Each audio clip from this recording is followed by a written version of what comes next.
The Washington Post's Dana Milbank says there is no such thing as a Trump Democrat. To believe this is to deny reality, since Donald Trump could have never have broken through the Democrats' blue wall in Pennsylvania, Michigan, or Wisconsin. You can't win those states without help from Democrats.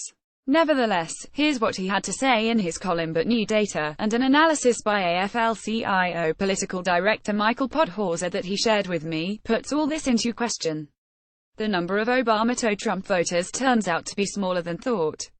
And those Obama voters who did switch to Trump were largely Republican voters to start with.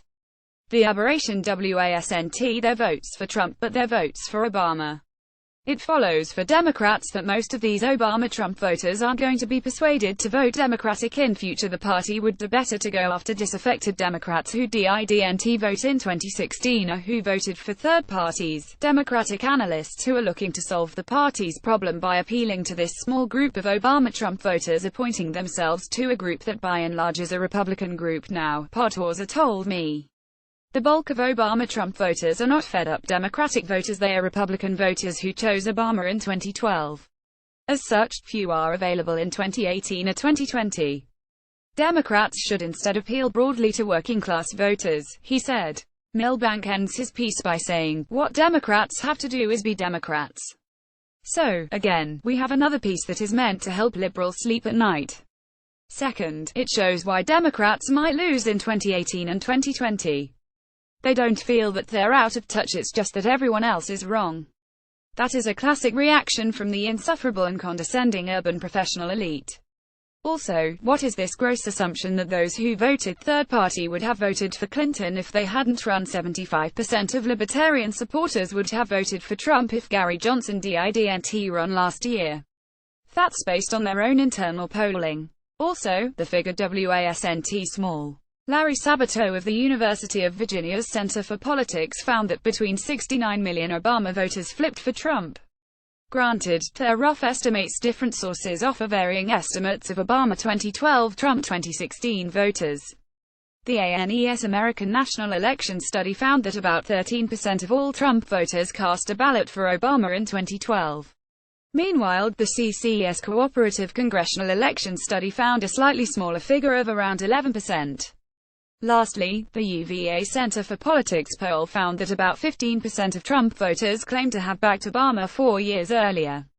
Using these percentages not rounded and Trump's overall 2016 vote total, estimates of the raw number of such Obama-Trump voters range from about 6.7 million to 9.2 million.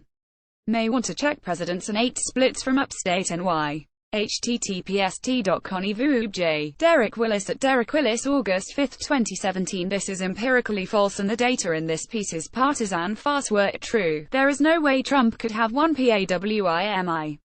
https://t.calcoyo5xhrh. Jeff BDDHQ at Esoterics, August 5, 2017. Here is a map comparing Trump against Ron Johnson in Y 2016.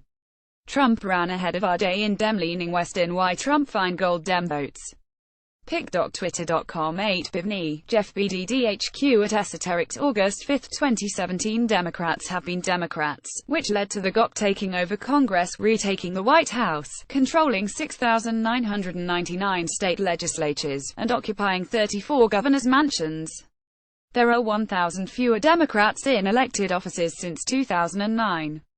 Trump also won because union households voted for him in very healthy numbers, at levels not seen since Reagan. Also, Democrats are performing miserably with white working-class voters, so the whole "let's continue on the path of single-payer, political correctness, and other issues to stay woke" is going to exacerbate the bleeding. Also, this column was written as if Trump was some conservative Republican. He's not. He's a right-leaning populist, who campaigned on issues that diverted far from the GOP ethos, especially on trade and entitlements. Trump, in some ways, campaigned like a Democrat on some economic issues, touted a job-creating centric message, slammed the media, slammed the establishment, and promised to bring change. He promised to make America great again in economically depressed regions that have often drawn either mockery or neglect from Washington. Clinton's reaction to all of this was watch this Access Hollywood tape, where Trump says something disgusting. No one cared. People are struggling to pay bills, worried about the future, and have a million other things relating to survival than to worry about Trump engaging in some locker room talk. Also, it's all about the margins. The fact that Trump was able to cut into unions, and that millions of Obama voters pulled the lever for Trump all contributed to his upset win. Trump had to win over Democrats to win in 2016. That's a fact. He sure succeeded to that effect. Also, Democrats will have trouble winning these people back after a Clinton called them deplorable for supporting a Republican and the current Democratic leadership unveiled a rehashed, lackluster recycling of her 2016 agenda, which failed to attract voters. Trump Democrats exist. They helped him win in 2016. Period. HT Twitchy.